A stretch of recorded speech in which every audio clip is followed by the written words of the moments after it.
یاجوج اور ماجوج جو قومیں ہیں یہ زمین میں بہت فساد مچانے والی ہیں. فَهَلْ نَجْعَلُ لَكَ خَرْجًا، تو کیا ہم آپ کے لیے ایک سالانہ خراج مقرر کر دیں، عَلَىٰ أَن تَجْعَلَ بَيْنَنَا وَبَيْنَهُمْ سَدًّا، اس کے عوض کہ آپ ہمارے اور ان کے درمیان ایک سد تعمیر کر دیں، ایک دیوار حائل کر دیں کہ وہ ہم پر حملہ آور نہ ہو سکے، یعنی درے کو بند کر دیا جائے.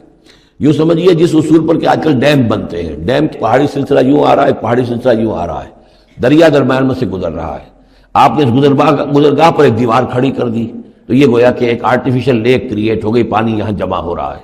تو اگر پہاڑی سلسلے دو چل رہے ہوں، ان کے درمیان جو راستہ ہے اس کو اگر بند کر دیا جائے، ایک دیوار کھڑی کر دی جائے اور اس دیوار کے مضبوط دیوار ہو، تو ظاہر بات ہے کہ پھر ادھر سے کوئی آ کر حملہ آور نہیں ہو سکتا، ان کے لیے ایک حفاظت کا سامان ہو جاتا ہے. یہاں یہ سمجھ لیجئے کہ یاجوج ماجوج سے کیا مراد ہے. حضرت یافس علیہ السلام، جو تین بیٹے تھے حضرت نوح علیہ السلام کے، سام، حام، یافس. سامی نسل کے بارے میں تو ہم نے بہت کچھ سمجھ لیا کہ حضرت ابراہیم بھی سامی نسل سے تھے، پھر قوم عاد بھی سام ہی کے نسل کی ایک شاخ تھی، قوم سمود بھی اسی کی شاخ تھی. یہ تمام جو ہے یہ تو سیمیٹک ریسز ہیں.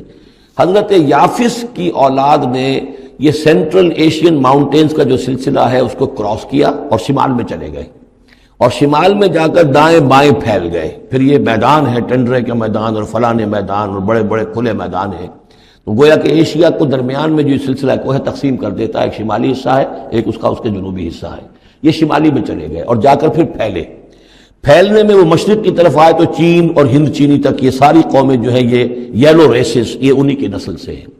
اور مغرب میں چلے تو روس، اور روس سے ہو کر روس کے ساتھ ملتا ہوا علاقہ ہے اسکینڈینیوین کنٹریز کے ساتھ، پھر وہاں سے وہ اتر کے اور یورپ کے بھی جو یہ مغربی ممالک ہیں، اینگلو سیکسنز جو ہیں، یہ بھی در حقیقت اسی سے اسکینڈینیوین کنٹریز سے اترے ہوئے لوگ ہیں. تو یوں سمجھ لیجئے کہ ویسٹرن یورپ اور ایسٹرن یورپ کا بھی خاص طور پر شمالی علاقہ، اور پورا یہ روس کا علاقہ، اور پورا صحرائے گوبی، اور پورا چین، اور وہاں تک جو ہے ہند چینی تک، یہ یافس کی نسل ہے. یافس کے جن بیٹوں کے نام تورات میں آئے ہیں، کئی نام ہیں، وہ کوئی ایک دو نہیں، ان میں گوگ اینڈ میگوگ بھی ہے، توبال بھی ہے، موسک بھی ہے. موسک ایک شخص کا نام ہے، اور موسکو ہو سکتا ہے کہ اسی نے آباد کیا ہو اور وہیں سے وہ نام بنا ہو. توبال اور بالٹک سی جو ہے اس ایریا کے اندر جو ہے، بالٹک سٹیٹس، توبال ان کے ایک بیٹے کا نام تھا. یہ تورات کے اندر نام دیے گئے ہیں. گوگ اینڈ میگوگ، یاجوج ماجوج، یہ بھی انہی کے بیٹوں کے. یہ تمام اقوام جو ہے یہ وحشی ہیں، اور یہ تاخت و تاراج کرنا، لوٹ مار کرنا، یہ ان کا طریقہ ہے، اور ان کا ہے ذکر جو یہاں پر ہو رہا ہے.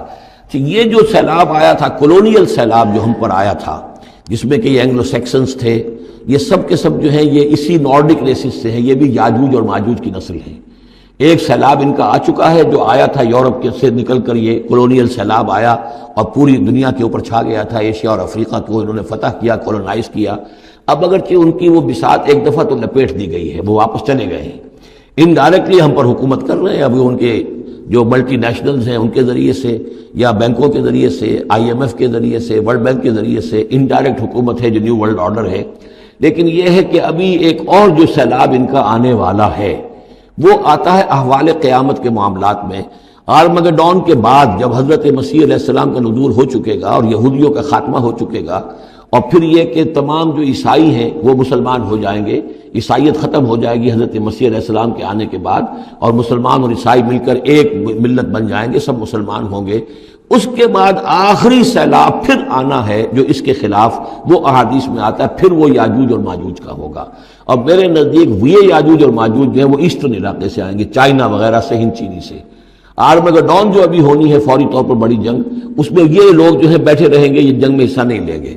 یہ مڈل ایسٹ میں جنگ ہوگی، یورپین پاور ساری ہوں گی، کرسچین پوری طاقتیں ہوں گی، اور ادھر جو ہے مسلمان ہوں گے، اور حضرت مہدی جو ظاہر ہوں گے، جو اللہ تعالیٰ ایک عنایت کرے گا مسلمانوں کو لیڈر عرب کے اندر، وہ پیدا ہوں گے، مجدد ہوں گے، اور ان کے ذریعے سے عرب کے اندر ایک اسلامی حکومت بھی قائم ہوگی. لیکن ان کے لیے مدد کے لیے خراسان کے علاقے سے فوجیں آئیں گی، مشرق سے آئیں گی، اور یہ علاقہ جو ہے وہ ہے جو ہمارے قریب ہے، اور ہم بھی اسی علاقے میں ہیں. اللہ تعالیٰ ہمیں توفیق دے کہ یہاں وہ ہم پہلے اس نظام میں خلافت قائم کریں، تاکہ یہاں سے پھر فوجیں جائیں اور حضرت مسیح کے ساتھ ہو کر اور حضرت مہدی کے ساتھ ہو کر عیسائیوں اور یہودیوں کے ساتھ جنگ کریں، اور بالآخر پھر یہ کہ پوری دنیا میں اسلام کا بول بالا ہوگا. لیکن جب یہ ہو چکے گا، اس کے بعد ایک سیلاب پھر آئے گا یاجوج اور ماجوج کا. تو یہ چونکہ پوری ایک سلسلہ ہے، ایک نسلیں ہیں اس کے اندر بہت سی، تو ان میں چونکہ تفسیری اعتبار سے بہت سی باتیں جو ہے مختلف آراء بھی سامنے آئیں گی، تو میں نے جو رائے میری ہے وہ آپ کے سامنے بیان کر دی ہے۔ قالوا یا ذا القرنین ان یاجوج و ماجوج مفسدون فی الارض، وہ جو میں نے عرض کیا ہے کہ قیامت کے قریب بھی معاملہ ہوگا، یہ سورہ انبیاء کی آیات 97-98 ہے۔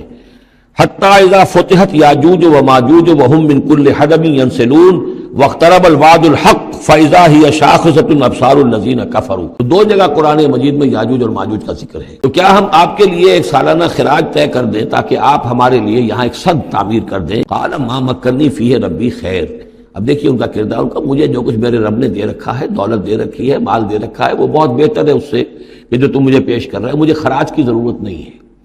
ہاں تمہاری ایک ضرورت ہے، میں وہ پوری کر دیتا ہوں۔ فَعِينُونِي بِقُوَّةٍ، مجھے مین پاور فراہم کرو، باقی ساری سامان جو ہے میں فراہم کر لوں گا، لیکن بہرحال اس کو بنانے کے لیے، دیوار بنانے کے لیے اور دونوں پہاڑوں کے درمیان اتنی بڑی جو سد تعمیر کرنے کے لیے جو مین پاور چاہیے، عِينُونِي بِقُوَّةٍ، تو محنت کے ذریعے سے، مین پاور کے ذریعے سے میری مدد کرو۔ اجعل بینکم وبینہم ردما، میں ان کے اور تمہارے درمیان ایک موٹی دیوار بنا دوں گا۔ آتونی زبر الحدید، لاؤ میرے پاس تختے لوہے کے۔ حتیٰ اذا ساوا بین الصدفین، یہاں تک کہ جب دونوں جو اونچانے تھیں اس کے درمیان کا پورا علاقہ پر ہو گیا، بھر گیا، وہ لوہے کے تختے جو ہیں اس کے اندر بھرے جا رہے ہیں۔ حتیٰ اذا ساوا، برابر کر دیا دونوں پھانکوں تک پہاڑ کی، قال انفخوا، اب ان کا کہ آگ جلاؤ اس کے نیچے، وہ دہکا دی بھٹی جس سے کہ اب وہ لوہا گرم ہوا اور لوہے کی تختے جو ہیں وہ گرم ہو گئے۔ حتیٰ اذا جعلہ نارا، جبکہ وہ سارے کے سارے لوہے کے جو تپ گئے خود اور سرخ ہو گئے، قال آتونی افرغ علیہ قطرہ، تو کہا لاؤ میرے پاس پگھلا ہوا تانبا کہ میں اس کے اوپر انڈھیل دوں۔ تو اس طریقے سے گرین فورس کانکریٹ سے بھی 10 گنا سمجھیے مضبوط شے انہوں نے بنا دی کہ اس میں لوہا اور پھر لوہا سیسا یا تانبا پلایا ہوا، تو اس طریقے سے ایک بڑی مضبوط دیوار قائم کر دی۔ اس دیوار کے جو آثار اب بھی موجود ہیں، دیوار تو موجود نہیں ہے، یہ داریال اور دربند کے درمیان یہ کشادہ راستہ ہے اب بھی، یہ ویسٹ کوسٹ جو ہے کیسپین کا، اس کے ساتھ اس کی لمبائی 50 میل اور اس کی اونچائی 29 فٹ اور 10 فٹ چوڑی یہ دیوار تھی جو اس وقت بنی ہے، یعنی جس طریقے سے کہ بنتے ہیں بڑے بڑے بند، ان سے بھی بڑی یہ تھی سد تعبیر کی گئی۔ فَمَسْتَعُوا أَن يَظْهَرُوهُ، تو انہوں نے کہا کہ اب یہ لوگ نہ تو یہ اس پر اس کے اوپر سے آ سکیں گے، اس کو نہ چڑھ سکیں گے، وَمَا اسْتَطَاعُوا لَهُ نَقْبًا، نہ اس میں کوئی سوراخ لگا سکیں گے، نقب لگا سکیں گے۔ قَالَ هَذَا رَحْمَةٌ مِّن رَّبِّي، یہ سب اتنا بڑا کارنامہ کر کے بھی انہوں نے کہا یہ سب رحمت ہے میرے رب کی طرف سے، میرا کوئی کمال نہیں، یہ سب اللہ کی طرف سے ہے۔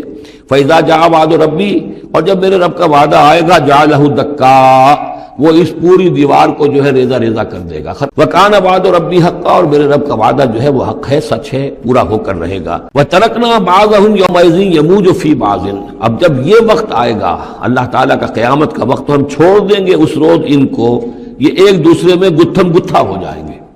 یہ جو کچھ ہونے والا قرب قیامت سے پہلے جس قسم کے لشکر آنے ہیں اور جیسی جنگیں ہونی ہیں، اور یہ جو یاجوج ماجوج جب آئیں گے تو آتا ہے احادیث کے اندر کہ پورے دریا پورے سمندر پی جائیں گے، ہر چیز کھا جائیں گے۔ وَتَرَكْنَا بَعْضَهُمْ يَوْمَئِذٍ يَمُوجُ فِي بَعْضٍ وَنُفِخَ فِي الصُّورِ، اور پھر سور میں پھونکا جائے گا، فَجَمَعْنَاهُمْ جَمْعًا، اور پھر ہم ان سب کو جمع کر لیں گے۔ وَعَرَضْنَا جَهَنَّمَ يَوْمَئِذٍ لِّلْكَافِرِينَ عَرْضًا، اور اس روز ہم جہنم کو سامنے لے آئیں گے کافرین کے سامنے۔ یہ ہے تمہارا انجام، یہ ہے تمہارے لیے جو ہم نے تیار کیا ہے۔ الذین کانت اعینہم فی غطاء عن ذکری، وہ لوگ کہ جن کی نگاہیں ہمارے ذکر سے کوری ہو چکی تھیں، پردہ پڑا ہوا تھا ان پر۔